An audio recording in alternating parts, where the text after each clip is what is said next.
OG prequel లో సుభాష్ చంద్రబోస్ పాత్రలో అమితాబ్ బచ్చన్ నటించబోతున్నారని సమాచారం. దర్శకుడు సుజిత్ ఈ పాత్రకు అమితాబ్ పర్ఫెక్ట్ అని భావించి కథ వివరించి ఒప్పించబోతున్నారు. ఓజీ ప్రీక్వెల్ ఓజీ కథను వివరిస్తూ కొత్త పాత్రలు, సబ్ ప్లాట్లతో ప్రేక్షకులను ఆకర్షించేలా తెరకెక్కనుందట. అయితే పవర్ స్టార్ పవన్ కళ్యాణ్ గారు ఆంధ్రప్రదేశ్ డిప్యూటీ సీఎం గా బాధ్యతలు చేపట్టినందున ప్రీక్వెల్ కోసం సమయాన్ని కేటాయించగలరా అనే అనుమానాలున్నాయి. దీని అప్డేట్ కోసం ప్రేక్షకులు మరికొన్ని రోజులు వేచి చూడాల్సి ఉంది. పవన్ కళ్యాణ్ నటించిన ఓజీ చిత్రం ఓవైపు బాక్సాఫీస్ షేక్ చేస్తుండగా మెగా ఫ్యాన్స్ కి అంతకంటే కిక్ ఇచ్చే వార్త తెరపైకి వచ్చింది. ఓజీ చిత్రానికి కొనసాగింపుగా ఓజీ2 ఉంటుందని మేకర్స్ తెరపైనే ప్రకటించిన సంగతి తెలిసిందే.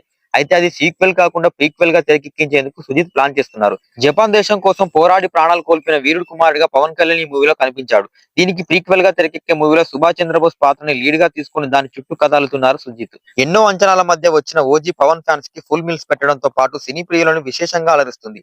కొందరేమో వన్ టైం వాచ్ అంటుంటే మెగా ఫ్యాన్స్ మాత్రం ఎన్ని సార్లు చూసినా తక్కువే అని కామెంట్లు చేస్తున్నారు. మూవీ చివర్లో ఓజీ2 ఉంటుందని క్లారిటీ ఇవ్వడంతో ఎలాంటి కథతో వస్తుందోనని అందరూ ఆలోచనలో పడ్డారు. అయితే అది సీక్వెల్ కాదని ప్రీక్వెల్ అని తాజా ఇంటర్వ్యూలో సుజిత్ చెప్పాడు. ప్రీక్వెల్ కథ సిద్ధంగా ఉంది. సుభాష్ చంద్రబోస్ ఇండియా నుంచి జపాన్ కి ప్రజలను ఎలా తీసుకెళ్లారు, ఆ కాలంలో ఏం జరిగింది అనే అంశాలతో కథని సిద్ధం చేసుకున్నట్లు తెలిపారు. సుభాష్ చంద్రబోస్ పాత్రకి బిగ్ బి అమితాబ్ బచ్చన్ తీసుకోవాలని అనుకున్నట్లుగా తెలిపాడు. నేతాజీ పాత్రకి ఆయన పర్ఫెక్ట్ గా సూట్ అవుతారని అనుకుని అమితాబ్ ని కలిసి కథ వినిపిస్తే వెంటనే ఓకే చెప్పారని కూడా వెల్లడించాడు. సుజిత్ చెప్పిన విషయాలన్నీ ఇప్పుడు సోషల్ మీడియాలో వైరల్ అవుతున్నాయి. అమితాబ్ కల్కి 2898 ఏడీలో అశ్వత్థామగా కనిపించి అందరినీ మెస్పరైజ్ చేసిన సంగతి తెలిసిందే.